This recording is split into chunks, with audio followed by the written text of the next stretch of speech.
So I got two comments here. One was on your comment about not changing training. So one thing that I always have to tell my students is that as part of the studies that we run, we do ongoing testing and monitoring of the athletes. Sometimes we don't do anything different. We don't change anything. We just watch and see what happens because training is probably going to work in some aspect. We only begin to modify training if things are trending in the wrong direction. So sometimes the tests that we use and the monitoring is confirming that training is going well. And it doesn't need to be adjusted. If something is working, don't go in and manipulate it. The head coach is putting these practices together. The strength coach is doing a lot of good work. You're confirming that the work that they're doing is going well. We don't need to do anything. We're just course correcting when things might be trending in the wrong direction. And then the second thing is now with ChatGPT being open access, you can copy any section of a research paper, drop it in ChatGPT, and tell them to explain it to you in as simple terms as possible, and it will just spit out an instant result. So if it's just this crazy statistical test that you've never heard of, and you have no idea, it just like makes you black out when you read stats, type it into ChatGPT and tell them to explain it to you in very simple terms, and it will take a very dense academic chapter and it will clarify it. And then if you have more questions, just re-prompt ChatGPT and it'll be fine. There's a, like, in the history of education, there's been a lot of conversation about whether we should focus on like facts and figures or whether we should focus on critical thinking. And that's not a real dichotomy. That's a false dichotomy. You can't think critically about something that you don't know anything about.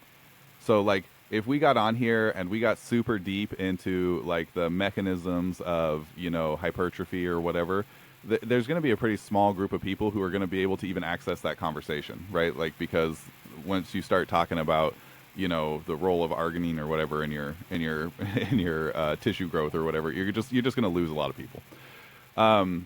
It is worth it to know stuff. So like if you're a student and you think like, well, what's the big deal? I can just punch this in or whatever. When you're faced with actual like field questions, when you're the one in charge of making decisions, if you don't know stuff, then you're going to have a bad time. So like learn as much as you can so that you can participate in the critical thinking part of it, because if you don't, then you can't, Yeah, America. Yeah. Whatever side you're on, up, down, inside, outside, like learn stuff. Yeah. Then talk about it critically. Yeah. There's a message for everyone to take home right there. You didn't realize you were saying that when you were saying it. I was like, yeah, that's a really good point, Kyle. Learn about some shit and then talk about it. But anyways, we'll cut that out. Don't want to get political. No, we'll leave that in. I was right. I was pretty in the middle. No one knows. No one knows. Monroe's an amoeba. Yeah. Yeah, it's really tough now. A lot of people are afraid to be wrong. So what I notice with most of my students, I have about 60 people in class right now for my big strength conditioning class for undergrads. And the same 5 people talk because they don't care about being wrong. Everyone else won't ever say anything because they are afraid to either speak out in front of their peers. But the biggest issue that I see is that they only focus on route memorization of facts. But that's only one layer of knowledge. That's just called recall, which is a very base level. It's like you learn a fact and you can recall it. Like when was the War of 1812, right? In 1813. But when you go beyond that, then it would be like synthesis, and then there's application. And that's where critical thinking comes in.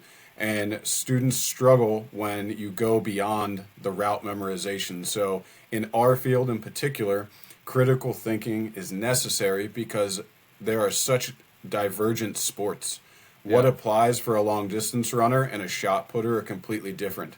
So you need to be able to take a contextual approach to it, know the concept, and then build upon it. So then when you're talking about metabolic conditioning, you know when and how to scale it up and down. And that's one very difficult thing in our field is moving from this is a fact, and then how do we apply that fact in practice?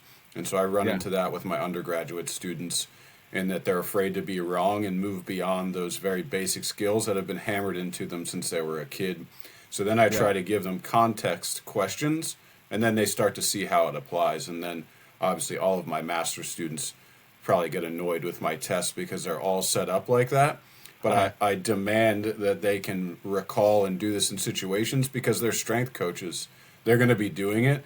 So I want them to be informed and be able to work with athletes all across the spectrum. So I think that's Yeah. an important point that you brought up.